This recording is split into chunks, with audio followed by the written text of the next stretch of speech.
Bienvenidos a Micromundos, mi nombre es Martín Pitón y este es un podcast de actualidad. El título del episodio de hoy es Un gobierno derrotado y asustado. Bueno, de eso trata este episodio a raíz de la derrota que tuvo el gobierno en la Cámara de Senadores con el rechazo del DNU y que está asustado, creo yo, es la consecuencia de esa derrota, consecuencias que todavía no llegamos a ver del todo, pero todo esto lo vamos a estar analizando a lo largo de este episodio, justamente para analizar un poco y tratar de entender qué fue lo que ha ocurrido y cómo sigue la película protagonizada por Javier Milei. Entrevistamos a Lucas Romero, analista político y titular de la consultora Sinopsis, con quien vamos a hablar de qué pasa ahora y cómo sigue el gobierno. Primero agradecerles a los que nos escuchan, a los que nos recomiendan y por supuesto a todos aquellos que nos invitan con un cafecito, que nos ayudan a financiar este podcast. Ya saben, si nos quieren invitar a un cafecito, el link para hacerlo está en la descripción de este episodio. A mí me sorprende porque cada vez son más los que los están invitando a cafecitos, así que me pone muy contento, quiere decir que les está gustando Micromundos. Ahora las voces de la semana. ¿A usted le parece que esto es normal? Que un presidente le diga que le va a orinar por la cabeza a un gobernador y que le festejen, que le dicen que son unos delincuentes, que le haga la lista, ¿verdad? Por el solo hecho de que ni siquiera los gobernadores tuvieron la culpa. Este es como el ministro de Trabajo que estaba mirando televisión y le cortaban la cabeza y todavía no sabe por qué le cortaban la cabeza. Porque no sabíamos a quién cortar, le encontraron la foto y le cortaban la cabeza al ministro de Trabajo. ¿Verdad? Pobre tipo, creyó en el proyecto de Milei. Estaba sentado y le encajaron un garrotazo. Bueno, a alguien tenemos que echarle la culpa, dice. ¿Está bien que le digan que le van a colgar en la plaza pública a la vicepresidenta, presidenta de este cuerpo?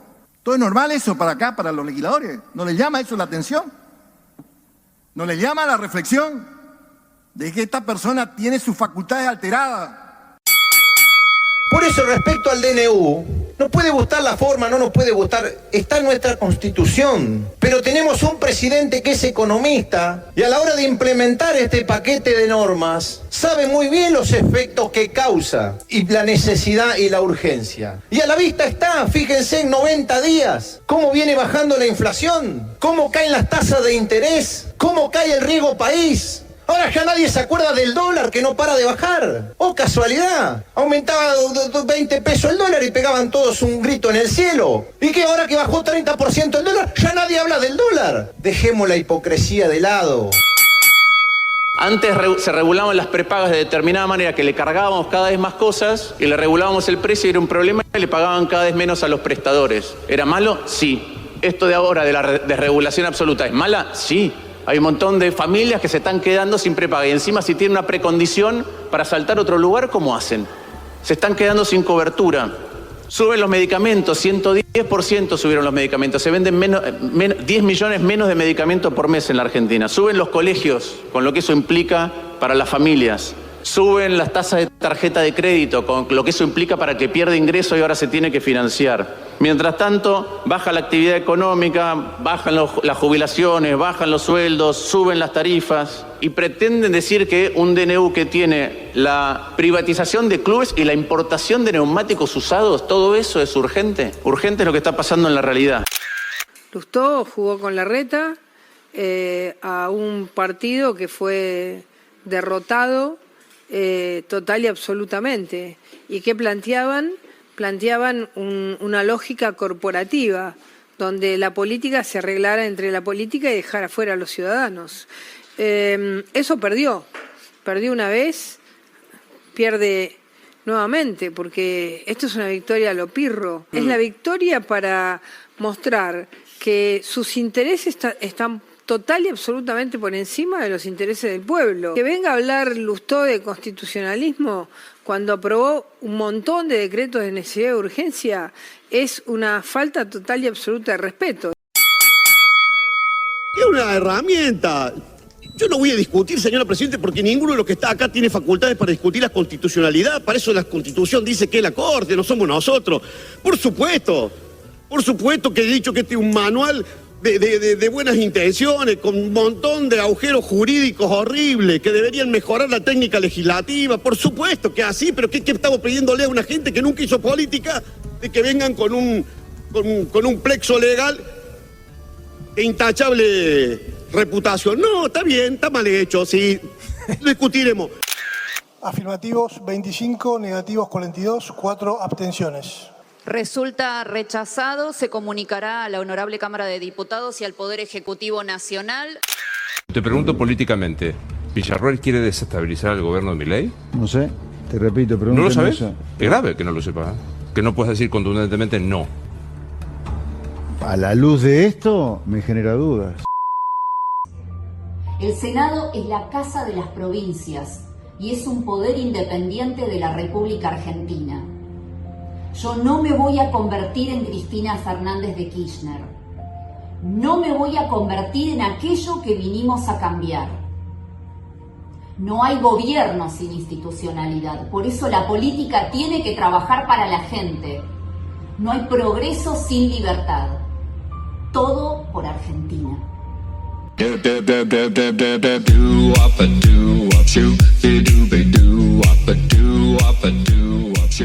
Vamos con el comentario editorial. Escuchábamos en el compilado, he tratado ahí de resumir la sesión del Senado y después con algunas expresiones de crítica por parte del oficialismo, ¿no? De dirigentes del oficialismo. Lo escuchábamos en primer lugar a José Mayans, el senador por La Rioja, el senador recontra kirchnerista, que es muy curioso, ¿no? Porque cómo cambian las cosas. Mayans corría con la institucionalidad al oficialismo. Después, otro senador de Mendoza, pero esta vez del oficialismo, Francisco Paoltroni, que en su momento iba a ser el jefe del bloque de La Libertad Avanza, y después, hubo una interna allí y no, defendiendo el DNU de Javier Milei. Luego un fragmento de Martín Lustó. Martín Lustó, que ha sido el senador más atacado, no solamente por parte del oficialismo, sino además por gran parte del radicalismo, ¿no? Lustó se convirtió en el blanco preferido, diría yo, de gran parte del arco político, pero a mí me pareció de los mejores discursos, de los discursos más fundamentados y con más sentido común. Luego Patricia Bullrich criticando a Lustó, ¿no? Incluso algo bastante curioso, Patricia Bullrich como escandalizándose del paso de Lustó por el kirchnerismo, cuando Patricia Bullrich ha pasado casi por cuanto gobierno hubo desde la democracia hasta acá. O sea, Patricia Bullrich no debería escandalizarse, al menos de eso. Un fragmento del discurso de Luis Juez, donde Luis Juez también defiende el DNU y admite que es un mal instrumento, que está mal hecho, que está mal redactado, y no solamente eso, que tiene lagunas jurídicas. Pero a pesar de todo, considera Luis Juez que el DNU debe ser aprobado, porque hay que darle herramientas al presidente. Yo creo que estos argumentos sobre que hay que darle herramientas al presidente, casi como un acto religioso, me parece que está mal. Me parece que en todo caso lo que tiene que debatir la Cámara de Senadores y la Cámara de Diputados es qué herramientas darle al presidente.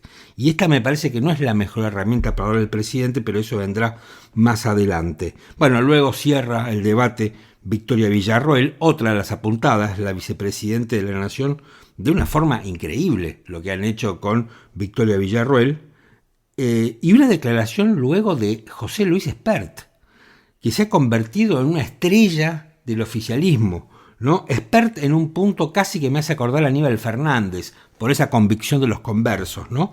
Espert duda de la lealtad de Victoria Villarroel, y después un fragmento cerramos el compilado con un fragmento del video que publicó Victoria Villarroel luego de la sesión, creo yo, explicándole a Milei que ella no está conspirando contra Milei, ¿no? Después vamos a hablar ahora de eso en este apretado comentario. Bueno, en primer término, creo que el gobierno obviamente fue derrotado. Es la segunda derrota legislativa que tiene el gobierno.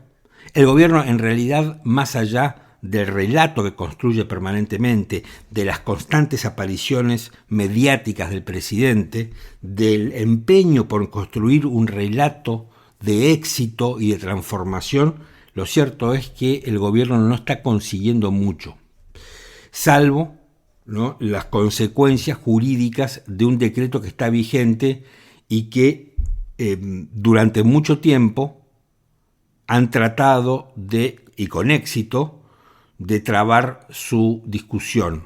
Porque en rigor de verdad ahora se enojan con Victoria Villarroel, pero Victoria Villarroel fue muy funcional a trabar, a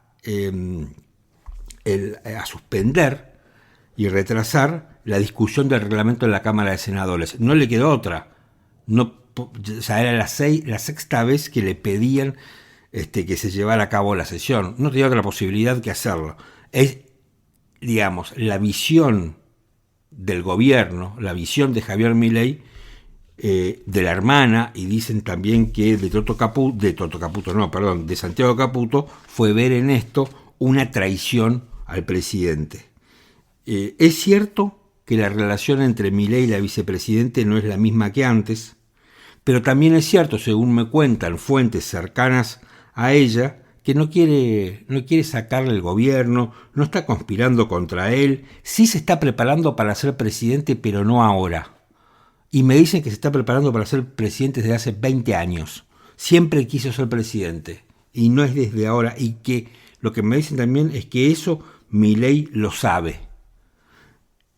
Dicen que es absolutamente injusto lo que pasó y que ella se va a mantener en la postura que tiene. Hoy, si bien no hay grandes problemas entre Milei, hay problemas, por supuesto, no terribles, entre Milei y ella, también es cierto que ella está como tabicada y aislada, la relación no es la misma, y que los que verdaderamente se enfrentan a Victoria Villarroel es Karina Milei y Santiago Caputo. Entonces, que por eso, por ejemplo, no va más a las reuniones de gabinete.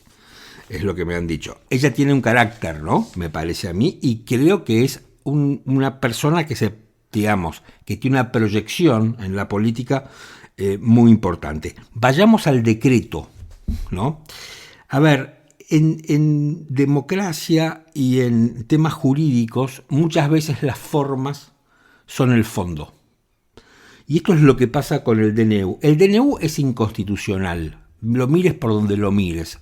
Un alumno de primer año de Derecho sabe que este DNU es inconstitucional. Leyendo los fallos más emblemáticos de la Corte sobre el tema, aunque no seas abogado, te das cuenta que el DNU es inconstitucional.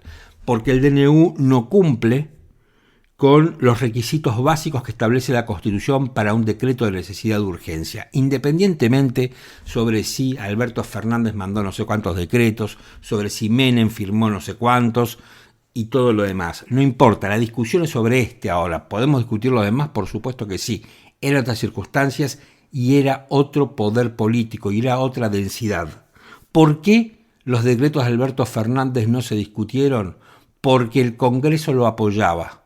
Entonces, como de la forma en que está diseñado el sistema de DNU, que lo diseñó Cristina Fernández de Kirchner, en realidad no hace falta tratar los decretos cuando te apoyan, porque sin tratarlos y sin el rechazo el decreto está en vigencia, con lo cual no hay ningún problema. También es cierto, y no estoy defendiendo con esto a todos los decretos, que Alberto Fernández firmó un montón de decretos en el medio de una pandemia, en el medio que todo el mundo estaba encerrado. Entonces, me parece que ahí tenés una necesidad y una urgencia. ¿En todas las materias estaba bien los decretos de Alberto Fernández? No, por supuesto que no. O sea, a través de esos decretos se ha detenido gente y los decretos de necesidad de urgencia no pueden versar sobre temas penales. Ahora, que haya decretos de Alberto Fernández que estén mal no significa que haya que aprobar que también está mal. O sea, eso no atenúa lo errado de uno. Y este decreto no es de necesidad de urgencia, no hay necesidad en ese momento, porque la necesidad está establecida por justamente la urgencia, ¿no? Hay que resolver, hay que tomar decisión sobre un tema rápidamente. Vos no podés reformar, por ejemplo, ¿no? Hay varias cosas, pero yo pongo un ejemplo. No podés reformar un código civil con un decreto a sola firma. No se puede. Porque el Código Civil, por ejemplo, es una pieza de ingeniería impresionante, de ingeniería jurídica, donde hay comisiones. Por ejemplo, la última reforma que fue en el 2015 y es la que el gobierno pretende reformar, que no estoy de acuerdo, es un desastre lo que va a hacer, pero eso se discutió, por ejemplo, desde el año 1998, que hubo proyectos, discutieron, hubo una comisión, otra comisión, y finalmente se llegó a este Código Civil y Comercial que tenemos. Con fallas, sí, con fallas. Lo que quieren hacer, a mí me parece un desastre, que es la reforma, entre otras, del artículo 958. Entonces no podés hacer eso por decreto. Tampoco es de necesidad y urgencia que haya que transformar los clubes de fútbol en sociedades anónimas o que haya, como decía Lustó, importar neumáticos usados. Nada de todo eso se debe hacer por decreto. Me parece a mí muy bien que discutan. O sea, no podés tener una reforma laboral con todo lo que eso implica por decreto. ¿Quién va a tomar a alguien con una reforma laboral por decreto? Es muy complicado desde el punto de vista jurídico. No me parece mal. ¿Por qué no se puede discutir por ley? ¿Por qué el presidente no quiere discutir y simplemente quiere que todo el mundo, que el poder legislativo le dé todo el poder? No tiene sentido. Me parece que tiene que ir y discutir. Lo que pasaba antes con las empresas de medicina prepaga estaba mal, donde se le ponían cada vez más obligaciones y no se las dejaba aumentar. Pero pasar de esa situación que estaba mal a otra situación que está peor, también está mal. Entonces me parece que acá habría que hacer alguna otra cosa. No podés pasar de un régimen completamente tabicado, completamente cerrado, a uno completamente abierto. Porque lo que está pasando es que estamos teniendo precios del primer mundo con ingresos de África. Esto es lo que ha generado este gobierno, no el de Massa, este gobierno. Lo que ha generado en parte este DNU. A lo largo de la semana, especialmente, es muy paradójico esto, dirigentes del PRO como María Eugenia Vidal decían, bueno, si el DNU se cae, vuelve la ley de alquileres. Bueno, la ley de alquileres es una creación del PRO, agrupación a la que María Eugenia Vidal pertenece, y yo me acuerdo que me opuse mucho y lo discutí con su autor, que es el diputado Lipovetsky, que es del PRO. Así que es una cosa increíble. Todo el mundo le decía a Lipovetsky, che, la ley está para atrás, me parece que va a ser complicado. Bueno, ahora, algunos dicen que esa ley tiene cosas buenas, como por ejemplo que las expensas extraordinarias establece que queda en manos de los propietarios, porque es algo inherente a la propiedad, no al uso de la propiedad. Y eso está bueno. Bueno, ahora, digamos, con el decreto de necesidad de urgencia, hay reglas que no están más, que es la ley de la selva. Es como simplemente pacten las partes. ¿Está bueno o hay que aclarar algunas cosas? Tal vez está bien que haya un plazo que sea libre, o tal vez que haya un plazo que sea mínimo, pero que proteja a ambas partes. Tal vez está bien que se definan qué cosas paga cada uno. No me parece mal, ¿no? Igual en el tema de alquileres hay otro fenómeno, y el fenómeno es que está Airbnb en todo el mundo, y eso no se está estudiando en la Argentina. Se estudia en los Estados Unidos, se estudia en España, se estudia en un montón de países del primer mundo, pero eso acá parece que no. Entonces es una cosa un poco insensata. En realidad, ¿cómo se termina el problema de los alquileres? Incentivando a que haya más oferta. Al mismo tiempo, ¿el gobierno tomó alguna medida para que haya más oferta? No. Entonces, claro, toman una parte de la película. Entonces, eso es lo que siempre han hecho. Impulsan una reforma parcial de las cosas sin medir sus consecuencias. Y estamos en la situación que tenemos ahora. Entonces, el gobierno, creo yo, viene naufragando en un montón de iniciativas. Y la pregunta que mucha gente empieza a hacerse es, ¿cuántas balas en la recámara le queda al gobierno? Porque supongamos que este DNU finalmente se cayera si es rechazado en la Cámara de Diputados, porque eso es lo que puede llegar a ocurrir. Igualmente no se sabe qué es lo que puede pasar. Si diputados no lo rechazan, el DNU quedará vigente. Ahora, supongamos que caiga. ¿Cómo sigue el gobierno? Después manda esta nueva ley ómnibus, que vamos a ver cuál es la suerte de la ley ómnibus, ¿no? Vamos a ver si los gobernadores actúan de igual manera como actúan en senadores, actúan en diputados, que por eso fue que Martín Lustó, por ejemplo, quedó solo. Ahora, si el propio gobierno está poniendo en duda otra de sus iniciativas, que es el Pacto de Mayo, donde ahí va a haber un problema porque Axel Kicillof, el gobernador de la provincia de Buenos Aires, se está subiendo el precio.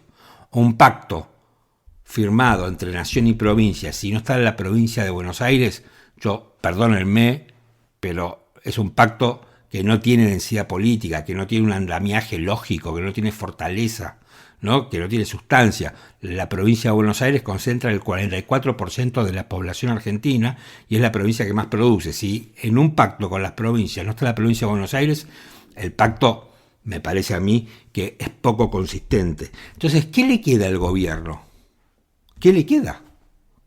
O sea, ¿cómo llega el 25 de mayo? O sea, yo entiendo que falta bastante todavía, pero ¿cómo va a seguir? Y eso es lo que se está preguntando a mucha gente. Si bien esta derrota, este rechazo en la Cámara de Senadores del DNU no genera efectos jurídicos, sí genera muchísimos efectos políticos. Y además, indirectamente sí puede generar efectos jurídicos, porque yo me imagino que a partir de este rechazo, muchos jueces entienden que pueden avanzar con la declaración de inconstitucionalidad. Guarda con eso. Digo, porque es verdad, no genera un efecto jurídico. El efecto jurídico recién lo va a generar en el caso que sea rechazado por la Cámara de Diputados, porque va a caer, aunque no las relaciones jurídicas que haya generado. ¿Qué quiero decir con esto? Que si vos firmaste un contrato de alquiler durante la vigencia del decreto y el decreto cae porque es rechazado por la Cámara de Diputados, ese contrato de alquiler que firmaste sigue teniendo validez. Así con todo lo que haya ocurrido. Yo estoy de acuerdo con que hayan rechazado el decreto, porque yo creo que el decreto es inconstitucional. No escuché a ningún constitucionalista de izquierda o de derecha, o sea, desde, Gargarella, Sapsay, Lo Nigro, y cualquier otro que diga que este decreto es constitucional. Nunca escuché una unanimidad así, tan contundente, diciendo y poniendo de relieve las falencias de este decreto.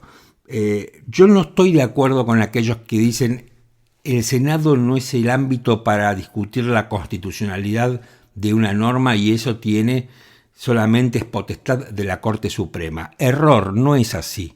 Cualquiera puede discutir la constitucionalidad de una norma. ¿Y cómo no va a poder discutir la constitucionalidad de una norma? Justamente el cuerpo que tiene que aceptar o rechazar la norma. Desde ya que se puede discutir la constitucionalidad de una norma. Lo que yo le diría a aquellos que dicen que solamente la Corte lo puede hacer es la siguiente corrección. La Corte, en todo caso, es la que cierra la discusión sobre la constitucionalidad de una norma. Pero la norma la puede discutir cualquiera. Estamos en una democracia. El debate político en una democracia no tiene límites. El debate, justamente en una democracia, tiene que ser rico e ilimitado. Yo creo que el gobierno sabe que le está quedando poco hilo en el carretel y necesita tener alguna victoria política. Hasta ahora, más allá del relato que el presidente, que Santiago Caputo y que José Luis Espert, Patricia Bullrich se encargan de construir, no hay nada más. Y el gobierno necesita empezar a gobernar y exhibir resultados.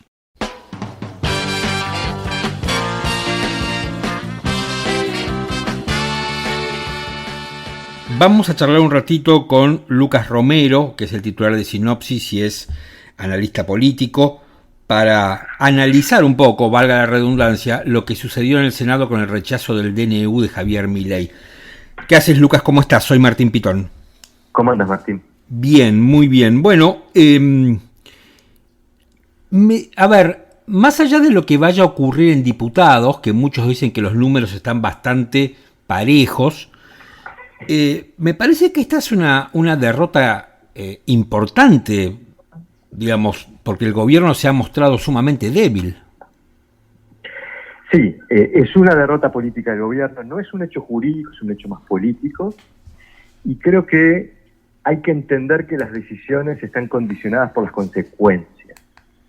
Y este mecanismo de doble conforme que plantea la ley que regula el tratamiento legislativo de los decretos de necesidad y urgencia, esta famosa idea de Cristina de que sean 2 rechazos lo que le quita vigencia a un DNU, idea que surge del convencimiento que tenía el peronismo de que iba a tener siempre mayorías en el Senado, con lo cual con esto Cristina se garantizaba que nadie le volteara un DNU. Pero este mecanismo de doble conforme hace que el primer rechazo sea un rechazo que no produce efectos jurídicos sobre el DNU. Y esto no es menor porque yo creo que ayer estaban presentados todos los sistemas de incentivos para favorecer el rechazo del DNU. No solo porque obviamente el peronismo quería propinarle una derrota política al gobierno, sino porque había otros intereses a los que les servía enviar una señal hacia el oficialismo, particularmente lo estoy mencionando a muchos gobernadores, que de esta forma condicionan su diálogo, favorablemente, su diálogo con el oficialismo en el marco de este diálogo que se abrió a partir del 1 de marzo, en donde el oficialismo está tratando de intercambiar la ley bases con un alivio fiscal para las provincias, para ver si puede eventualmente, en este caso, sacar la legislación que no pudo sacar en enero. Es decir, creo que lo que ayer se produjo fue un hecho político, había muchos incentivos para que esto ocurra.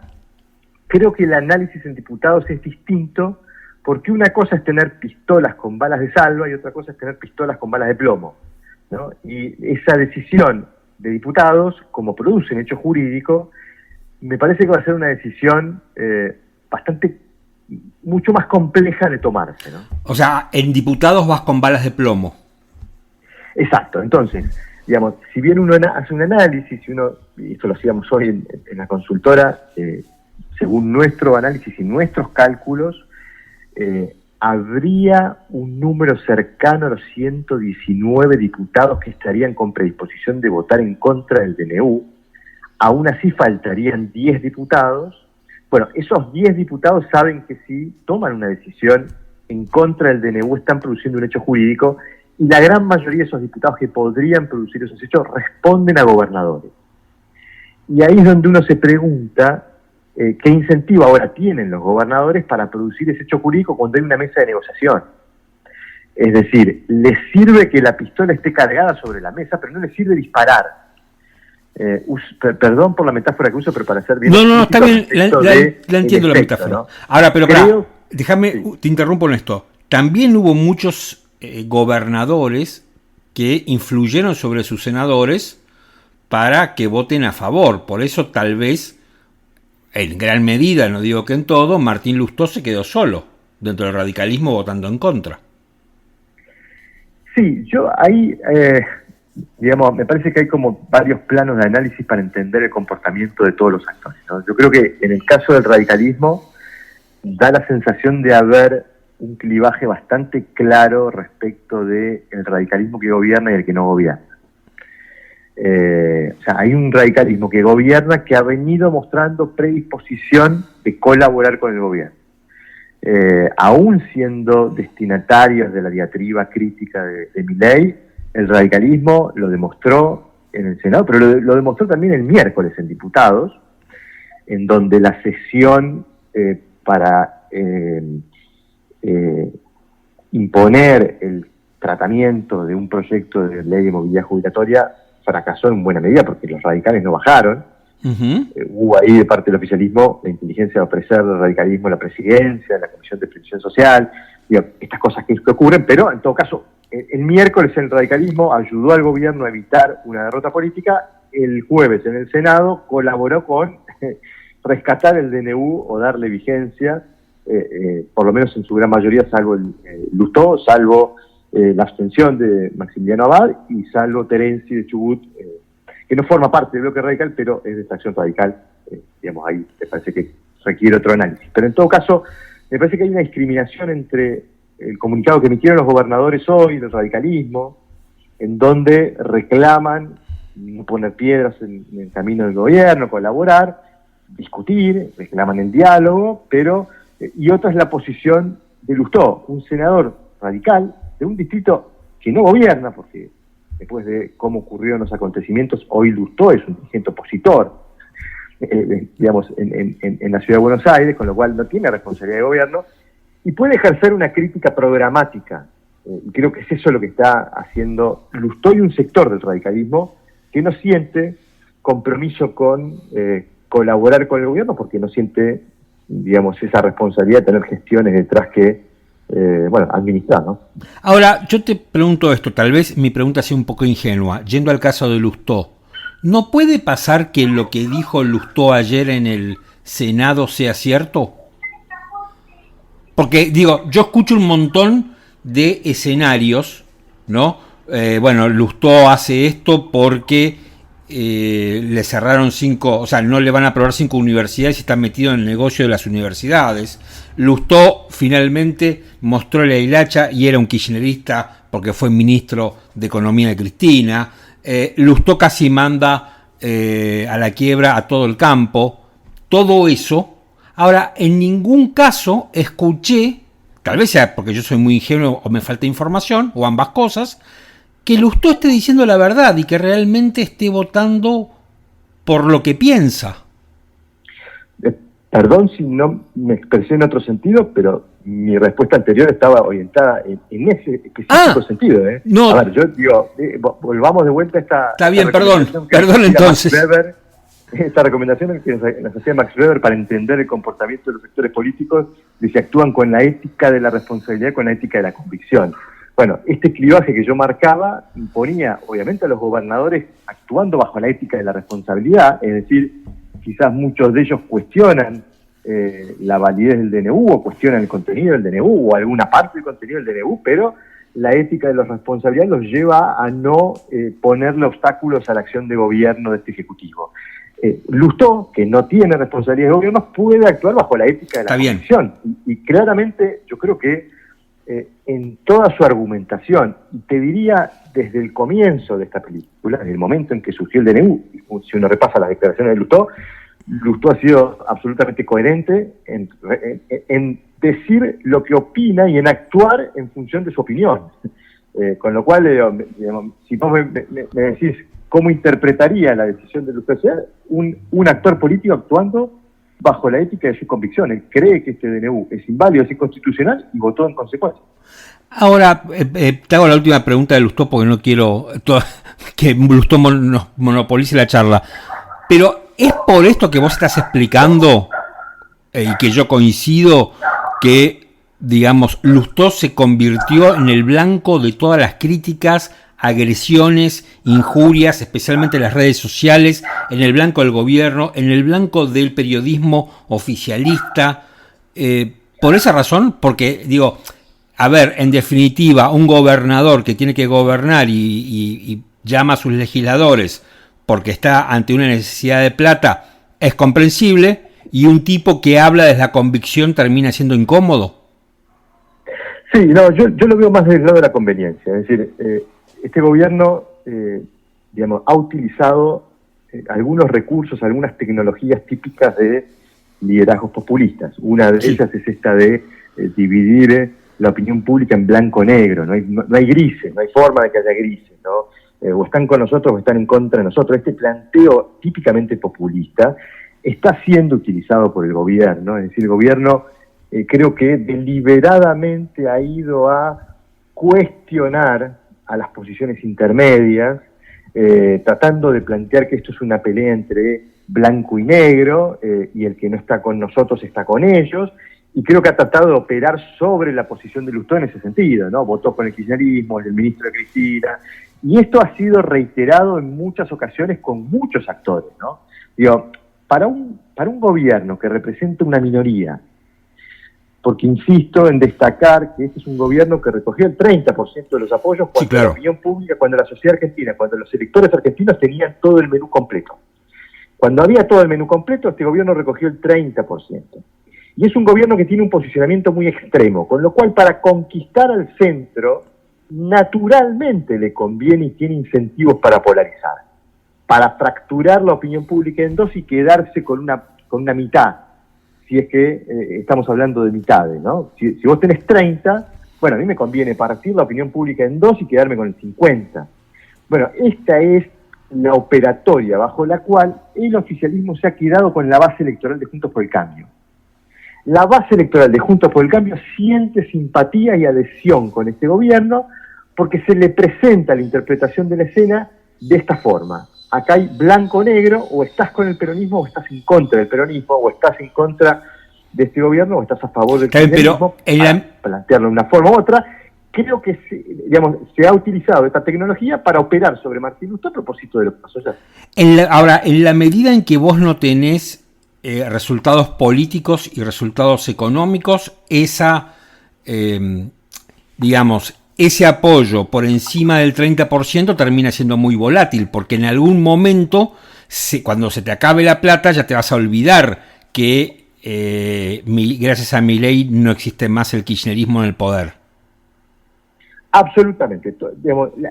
El prisma bajo el cual la opinión pública mira esta escena es el prisma de en qué medida este gobierno le resuelve los problemas cotidianos a la gente. Si se lo resuelve, todos estos aspectos que pudieran ser criticables del modo de actuar de Milei y del modo de actuar de este oficialismo, pasan a un segundo plano, no tiene relevancia. Ahora, si estamos en un contexto donde el gobierno no le resuelve los problemas a la gente, estos serán aspectos que alimentarán la crítica hacia el oficialismo. Este es un oficialismo que necesita resultados.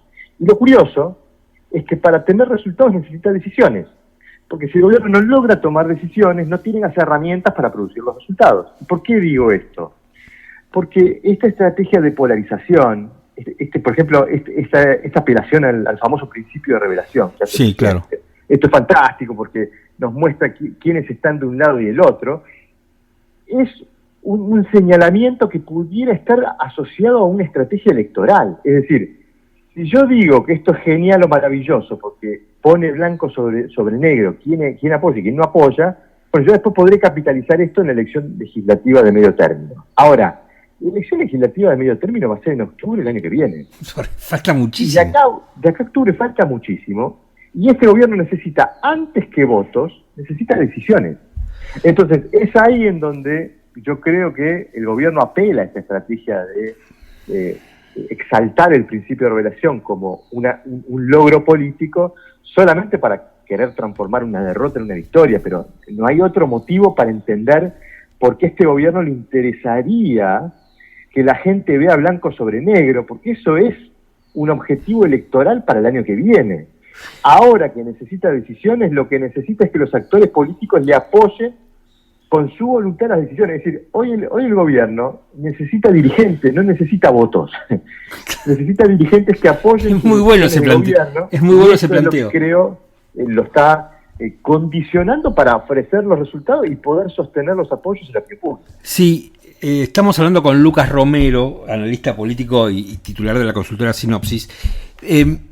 Es cierto, a veces da la impresión que el gobierno no se dio cuenta que es gobierno y cree que todavía está en campaña. Ahora, ¿cómo ves este conflicto con Victoria Villarruel y Javier Milei? Donde, acá Milei encuentra un límite porque no la puede echar como echó al secretario de Trabajo por televisión dándole una nota a un periodista. Acá se la tiene que bancar. Y volvemos al mismo tema de los conflictos entre los vicepresidentes con los presidentes. ¿Hola? Sí, ahí ¿te escuchás, Martín? Sí, te escucho perfecto. No sé si escuchaste mi pregunta. Sí, escuché la pregunta. A ver, yo digo que en este tipo de conflictos hay dos planos de análisis. Uno es el personal, naturalmente el plano personal interviene en la relación entre los actores políticos, y después el plano más político. En el plano personal da la sensación que hubo algunos cortocircuitos en ese vínculo hacia el final de la campaña y al comienzo de la gestión que, bueno, lo han dañado, y hoy no es el vínculo que tenían estos dos actores hace años atrás, y ni que hablar cuando integraron la misma lista que les permitió ingresar a la Cámara de Diputados. Desde el punto de vista político, creo que ocurre lo que ocurre habitualmente con los vicepresidentes, que es que no se le perdonan las disidencias políticas, ¿no? Cuando un vicepresidente tiene una mirada distinta del presidente, bueno, el presidente siente que eso es una traición, los dos tienen la misma fuente de legitimidad originaria, entonces el vicepresidente puede sentirse que tiene un lugar desde donde diferenciarse de la estrategia política del presidente, y cuando ocurre eso, el presidente desconfía, y si no hay confianza en el vínculo personal entre los actores, bueno, se produce el quiebre y el deterioro del vínculo institucional. Creo que algo de eso, mucho de eso está ocurriendo. Tuvimos síntomas de que eso ocurrió, o venía ocurriendo, esta idea de que Villarruel iba a hacerse responsable de las áreas de defensa y seguridad, y que finalmente no ocurrió. Me parece que es un síntoma inocultable de que ese vínculo se había deteriorado. Y después todos los trascendidos respecto de en qué medida Villarruel entró en conflicto con una persona de mucha confianza del presidente, que es la hermana Karina Milei, la secretaria general de la presidencia, y que eso pudiera haber afectado el vínculo entre el presidente y la vicepresidenta. Yo creo que es un conflicto que vino para quedarse, sobre todo por la actitud que tuvo Villarruel después de lo que ocurrió ayer. Ese video que grabó es un video que solo tiene un único destinatario posible, que es el presidente, porque Villarruel está dando explicaciones de lo que hizo. Es decir, si le está dando explicaciones, se las está dando a aquel que la cuestionó, y ese que la cuestionó había sido el presidente. Con lo cual yo me imagino que vamos a ver un presidente que no va a querer exponer públicamente el conflicto, pero ese conflicto vino para quedarse, y creo que Villarruel sufrirá, bueno, las vicisitudes de que esa relación con el presidente se haya quebrado y quedará, bueno, aislada políticamente en su rol de presidenta del Senado. Lucas, muchísimas gracias por estos minutos. No, por favor, Martín, un abrazo grande. Otro, gracias, hasta luego.